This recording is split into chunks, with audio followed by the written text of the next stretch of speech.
चंदनपुर कहने को तो एक छोटा सा शांत गांव था, जहां की सुबह खेतों की मिट्टी की सौंधी खुशबू से शुरू होती थी। यहाँ के लोग जितने मेहनती थे, उतने ही खाने पीने के शौकीन भी। दिन भर धूप में पसीना बहाने के बाद जब शाम की लाली आसमान पर बिखरती, तो पूरे गांव के कदम अपने आप एक ही दिशा में मुड़ जाते, हरिया के चिकन रोल के ठेले की तरफ। हरिया जो एक छोटे से घर में अपने बड़े भाई बनवारी और भाभी चंपा के साथ रहता था। किस्मत ने इस परिवार को खुशियों के साथ साथ एक दर्द भी दिया था। चंपा भाभी की तबीयत हमेशा खराब रहती थी, मानो बिस्तर से उनका पुराना नाता हो। इसी वजह से बड़े भाई बनवारी कभी घर से बाहर नहीं जा पाते थे। वो घर पर ही रहकर अपनी पत्नी की तीमारदारी करते और साथ ही साथ अपने छोटे भाई के लिए वो जादुई चिकन रोल और उसके खास मसाले तैयार करते।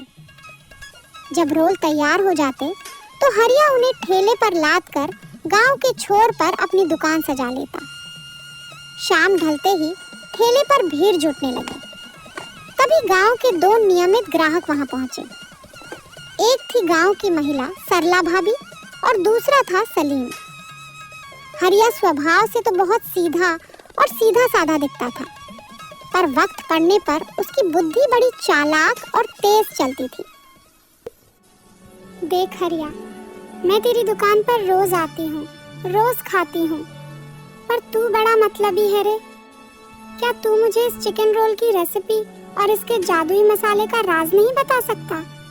बता दे, किसी को नहीं कहूँगी। हरिया ने मुस्कुराते हुए कबाब सेकते हुए कहा। भाभी जी, आप भी रोज एक ही सवाल लेकर बैठ जाती हैं। कितनी बार कहा कि मुझे कुछ नहीं पता। मैं तो बस यहाँ ठेला लगाता हूँ और बेचता हूँ। जो कुछ भी जादू है वो मेरे बनवारी भैया के हाथों में है, वो किसी को नहीं बताते। तभी पास खड़ा सलीम अपनी उंगलियां चाटते हुए बीच में कूद पड़ा। उसकी बातों में एक अजीब सी कड़वाहट थी। पर तू कब तक दूसरों के भरोसे जिएगा हरिया? देख, मेरी बात मान। मेरा भी एक बड़ा भाई था, पर उसने वक्त आने पर मुझे ऐसा धोखा दिया कि मैं कहीं का नहीं रहा। तुझे क्या लगता है तेरा भाई जिंदगी भर तेरे लिए कमाता रहेगा? एक दिन वो तुझे... सलीम अपनी बात पूरी भी नहीं कर पाया था कि हरिया की आंखों में अंगारे उतर आए। सलीम भाई, खाना है तो शांति से खाओ, पर मेरे भैया के खिलाफ अगर एक शब्द भी जुबान से निकाला तो मुझसे बुरा कोई नहीं होगा। मैं अपने भैया के बारे में कुछ नहीं सुन सकता। सलीम ने माहौल को बिगड़ता देख तुरंत अपने सुर बदले। अरे अरे, गुस्सा मत कर छोटे, मैं तो बस वैसे ही कह रहा था। चल, गुस्सा छोड़ और एक प्लेट और लगा दे। हरिया ने सरला भाभी की तरफ देखा, जो चुपचाप तमाशा देख रही थी। और सरला भाभी, आप भी सिर्फ बातें बनाने आई हैं या रोल भी खाएंगी? अगर पूछना है तो रास्ता नापिए। दोनों ने चुपचाप अपनी अपनी प्लेटें ली, रोल खाए और वहां से निकल गए। देखते ही देखते ठेले पर लोगों का आना जाना लगा रहा और हरिया के हाथ तेजी से चलते रहे। सूरज अब ढलने को था। ठेले पर सिर्फ कुछ ही रोल बचे थे। तभी शहर की चमक दमक से सराबोर दो परदेसी बाबू पैदल चलते हुए हरिया के ठेले के पास आकर रुके। उनके कपड़े और बात करने का अंदाज गांव वालों से बिल्कुल जुदा था। वे आपस में अंग्रेजी में कुछ बड़बड़ा रहे थे, पर बीच बीच में हिंदी का भी इस्तेमाल कर रहे थे। हरिया, जो दिखने में भले ही एक ठेले वाला था, पर वो पढ़ा लिखा था। वो उनकी अंग्रेजी की बातें अच्छी तरह समझ रहा था। पहले परदेसी बाबू ने हरिया को देखते हुए थोड़ी मिक्स भाषा में पूछा, हे भाई, कैसे दे रहे हो ये चिकन रोल? क्या भाव है इसका? हरिया ने बिना किसी झिझक के बेहद साफ और सुरीली अंग्रेजी में जवाब दिया। Sure sir, it's very reasonable. बहुत ही वाजिब दाम है। ये सुनकर दोनों परदेसी बाबू चौंक गए। अरे भाई, तुम गांव के होकर इतनी शानदार इंग्लिश बोल रहे हो और यहाँ गांव के कोने में चिकन रोल का ठेला लगा रहे हो। ये हुनर और ये काम। क्या करें साहब, मजबूरी है। बड़े भैया घर पर रहते हैं क्योंकि भाभी की तबीयत बहुत खराब रहती है। उन्हें इस हाल में अकेले छोड़कर मैं कहीं दूर नहीं जा सकता। बड़े बड़े शहरों की कंपनियों से कई ऑफर आए, पर मुझे इस गांव की मिट्टी और अपनों के बीच जो सुकून मिलता है वो कहीं और नहीं। वो इंसान मूर्ख होते हैं हरिया, जो अपने सपनों को दबाकर जीते हैं। अगर तुमने कोई सपना देखा है तो उसे खुलकर जियो। उसके लिए चाहे भाई हो, भाभी हो या कोई भी, किसी को भी छोड़ना पड़े तो पीछे मत हटो। साहब, सपने अपनी जगह है और अपने अपनी जगह। आपको पता होना चाहिए कि मैं अपने भैया भाभी के लिए अपने सपने तो क्या, अपनी जान भी दांव पर लगा सकता हूँ। उनके खिलाफ मैं कुछ नहीं सुनूंगा। अरे चलो चलो, कोई बात नहीं भाई, हम तो बस ऐसे ही कह रहे थे। वैसे अगर कभी मन बदले और शहर में काम करना हो तो बताना, अपनी कंपनी में अच्छी जगह लगवा दूंगा। नहीं साहब, शुक्रिया। मैं यहाँ जितना कमाता हूँ उसमें बहुत खुश और संतुष्ट हूँ। अच्छा ठीक है, हमारे लिए 4 रोल लगा दो। हरिया ने फुर्ती से उनके लिए 4 बेहतरीन रोल तैयार किए और प्लेट आगे बढ़ा दी। जैसे ही दोनों ने पहला निवाला मुंह में रखा, उनकी आंखें फटी की फटी रह गईं। ओह माय गॉड, क्या लाजवाब स्वाद है। ऐसा स्वाद तो हमने शहर के बड़े से बड़े 5 स्टार होटल में भी नहीं चखा। भाई सच में तुम्हारे हाथों में तो जादू है, जादू। साहब, ये जादू मेरे हाथों में नहीं, मेरे बड़े भैया के हाथों में है। आज उन्हीं के मसालों की बदौलत ये पूरा गांव मुझे जानता है। सच में हम तुम्हारे भैया से मिलना चाहते हैं। तुम्हारा घर कहाँ पड़ता है हरिया? गांव के ही किनारे एक छोटा सा घर है साहब। किसी से भी पूछ लीजिएगा कि बनवारी का घर कौन सा है, कोई भी बच्चा आपको रास्ता दिखा देगा। ठीक है, आज तो देर हो रही है, पर किसी दिन हम फिर आएंगे। और हाँ, सिर्फ रोल खाने नहीं, तुम्हारे घर आकर तुम्हारे भैया से मिलने भी आएंगे। साहब, मेरे भैया के हाथों का कमाल तो सब देखना चाहते हैं, पर वो खुद बहुत सीधे हैं, किसी से ज्यादा मिलते जुलते नहीं हैं। फिर भी आपका स्वागत है। धीरे धीरे रात घनी होने लगी। ठेले का सारा सामान खत्म हो चुका था। हरिया ने अपना ठेला समेटा और घर की ओर चल पड़ा। जब वो घर पहुंचा तो चारों तरफ सन्नाटा था। उसने दिन भर की अपनी गाढ़ी कमाई के पैसे चुपचाप भैया के हाथों में थमा दिए। थकान उसके बदन पर इस कदर हावी थी कि बिना कुछ खाए पिए वो खाट पर गिरते ही गहरी नींद के आगोश में समा गया। अगली सुबह, बनवारी भाई, ओ बनवारी भाई, जरा बाहर आओ। हरिया, कहाँ हो तुम? बाहर से आती अनजान और रौबदार आवाजें सुनकर बनवारी और हरिया दोनों चौंक गए और घर के बाहर आए। राम राम भाई साहब, आप लोग कौन हैं? अरे सुबह सुबह हमारे गरीब खाने पर कैसे आना हुआ? इससे पहले कि वो कुछ बोलते, हरिया ने तुरंत आगे बढ़कर परिचय कराया। भैया, ये वही दोनों शहर के बड़े बाबू हैं जो कल शाम को ठेले पर आए थे। मैंने बताया था ना आपको, ये आपसे मिलने की बात कर रहे थे। जी बोलिए साहब, इस गरीब से क्या काम आन पड़ा? देखो बनवारी, हम शहर से यहाँ सीधे तुम्हारे पास एक ऐसा ऑफर लेकर आए हैं जो तुम्हारी पूरी जिंदगी बदल देगा। हम तुम्हें नकद 10 लाख रुपए देंगे, और सिर्फ यही नहीं, शहर के सबसे बड़े अस्पताल में तुम्हारी पत्नी का पूरा इलाज हमारी कंपनी अपने खर्चे पर करवाएगी। 10 लाख रुपए और भाभी का इलाज। ये शब्द सुनते ही जैसे उस छोटे से आंगन में हवा ठहर गई। बनवारी का चेहरा गंभीर हो गया, जबकि पास खड़ा हरिया हकबका कर रह गया। उसकी आंखें फटी की फटी रह गईं। बस बदले में तुम्हें हमें उस चिकन रोल का सीक्रेट मसाला और उसकी पूरी रेसिपी हमारे नाम करनी होगी। बोलो, सौदा मंजूर है? बनवारी, जो अंदर से फौलाद की तरह मजबूत और बेहद स्वाभिमानी इंसान था, उसने एक पल भी नहीं गवाया। उसकी आंखों में पैसों की चमक के लिए कोई जगह नहीं थी।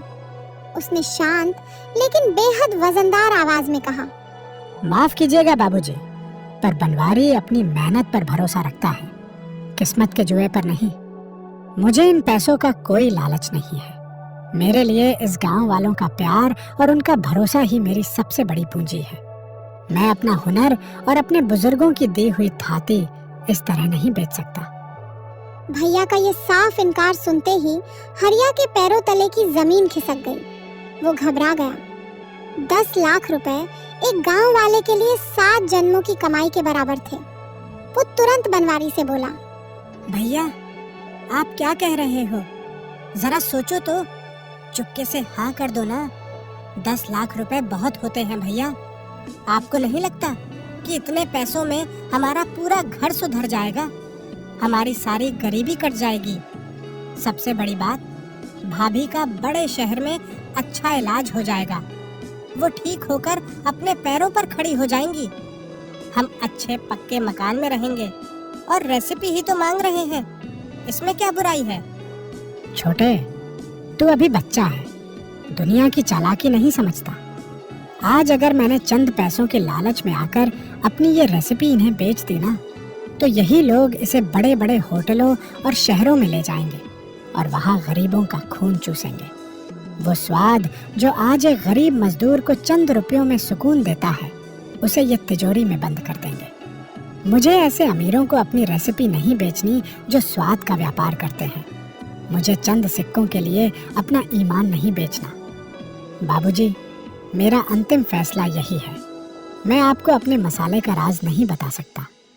आप यहाँ से जा सकते हैं। चलो, कोई बात नहीं, मत बताओ। तुम्हारी किस्मत ही खराब है तो हम क्या करें, चलते हैं। दोनों गुस्से और खीज में बड़बड़ाते हुए वहां से चले गए। पर जाते जाते उनकी रहस्यमयी और घूरती हुई निगाहें कुछ और ही बयां कर रही थी। उनके जाते ही बनवारी ने गहरी सांस ली और हरिया से कहा, छोटे, जो बीत गया सो बीत गया। अब देर मत कर, सामान ले जाने की तैयारी कर। धूप चढ़ रही है। मैं जल्दी से रसोई में चलकर चिकन रोल का मसाला और बाकी चीजें तैयार करता हूँ। बनवारी अंदर रसोई में गया और हमेशा की तरह अपने पूरे दिल से मसाले और चिकन रोल तैयार करने लगा। थोड़ी ही देर में रोल बनकर तैयार हो गए। हरिया ने उन्हें सलीके से रखा और भारी कदमों से ठेला लेकर गांव के उसी कोने पर पहुंच गया। अभी दुकान सजे कुछ ही मिनट हुए थे कि गांव के लोग अपनी शाम की भूख मिटाने आने लगे। हरिया लोगों को रोल परोस ही रहा था कि अचानक वहां का माहौल बदल गया। भीड़ के बीच से रास्ता बनाते हुए एक पढ़ी लिखी रसूखदार मैडम और उनके साथ खाकी वर्दी में एक पुलिस वाला ठेले की तरफ बढ़े। पुलिस वाले को देखते ही हरिया का दिल जोर से धड़कने लगा। गांव का सीधा साधा लड़का कानून और पुलिस के पचड़े से डर गया। उसके माथे पर पसीने की बूंदें छलक आईं। मैडम ने ठेले के पास आकर हरिया को गौर से देखा और पूछा, तुम ही हरिया हो? जी मैडम, मैं ही हरिया हूँ। बताइए मैडम, मुझसे कोई गलती हो गई क्या? मैं तो बस यहाँ ईमानदारी से। डरो मत हरिया, हम यहाँ तुम्हें पकड़ने नहीं आए हैं। दरअसल कल शहर के जो 2 आदमी तुम्हारे घर 10 लाख का ऑफर लेकर आए थे, वो मेरी ही विरोधी कंपनी के लोग थे। मुझे पता चला कि तुम्हारे बड़े भाई ने उनका वो बड़ा ऑफर सिर्फ अपने स्वाभिमान के लिए ठुकरा दिया। मैं ऐसे ईमानदार हुनर की कद्र करना जानती हूँ। जी मैडम, तो फिर आप यहाँ? मैं यहाँ तुम्हारे साथ एक ईमानदारी का सौदा करने आई हूँ। मैं चाहती हूँ कि मेरी कंपनी के फूड कोर्ट के लिए तुम मुझे रोज के 530 चिकन रोल बना कर दो। क्या तुम और तुम्हारे भाई मिलकर रोज इतने रोल हमारी कंपनी भिजवा सकोगे? रोज के 530 रोल का इतना बड़ा ऑर्डर! हरिया की आंखें खुशी से चमक उठी, लेकिन इस बार उसने सीधे फैसला नहीं लिया। उसने संभल कर कहा, मैडम, सौदा तो बहुत बड़ा है, पर मुझे इसके लिए अपने बनवारी भैया से बात करनी पड़ेगी। रेसिपी और मसालों का हक सिर्फ उन्हीं का है। बात करने की कोई बात नहीं, तुम आराम से पूछ लेना। लेकिन अभी तुम्हारे पास जितने भी चिकन रोल हैं, वो सारे के सारे पैक कर दो। मैं आज ही इन्हें अपनी कंपनी के लोगों को चखाना चाहती हूँ। हरिया ने खुशी खुशी फुर्ती से ठेले के सारे रोल पैक करके मैडम को दे दिए। मैडम ने उसे पूरे पैसे दिए और वहाँ से चली गई। अभी शाम पूरी तरह ढली भी नहीं थी कि हरिया खाली ठेला लेकर वापस घर पहुँच गया। इतनी जल्दी भाई को घर लौटते देख बनवारी हैरान रह गया। क्या हुआ छोटे, आज इतनी जल्दी घर आ गया? सब खैरियत तो है ना? भैया, आज तो गजब हो गया। शहर की एक बहुत बड़ी कंपनी की मालकिन खुद पुलिस वाले के साथ हमारे ठेले पर आई थी। उन्होंने हमारे रोल का स्वाद और आपकी ईमानदारी की कहानी सुनी थी। उन्होंने हमारे साथ एक बड़ा सौदा किया है। हमें अब उस कंपनी के लिए रोज के 530 चिकन रोल बनाकर देने हैं। कोई बात नहीं छोटे, अगर वो हमारी मेहनत की कद्र कर रही हैं, तो हम उनके लिए रोज इतने रोल बना देंगे। सच में भैया, आप तैयार हो गए? थैंक यू भैया। अगली सुबह जब सूरज की पहली किरण भी ठीक से जमीन पर नहीं उतरी थी और हरिया सोकर जगा भी नहीं था, बनवारी रसोई में पसीना बहाकर कंपनी के लिए रोज के 530 रोल बनाकर तैयार रख चुका था।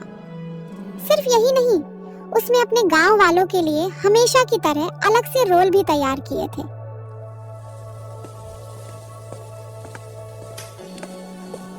थोड़ी देर बाद उसके ठेले पर वही परदेशी बाबू आते हैं, रोल लेते हैं, पैसे देते हैं और चले जाते हैं। हरिया को समझ आ गया था कि हुनर के आगे अच्छे अच्छे लोग झुकते हैं।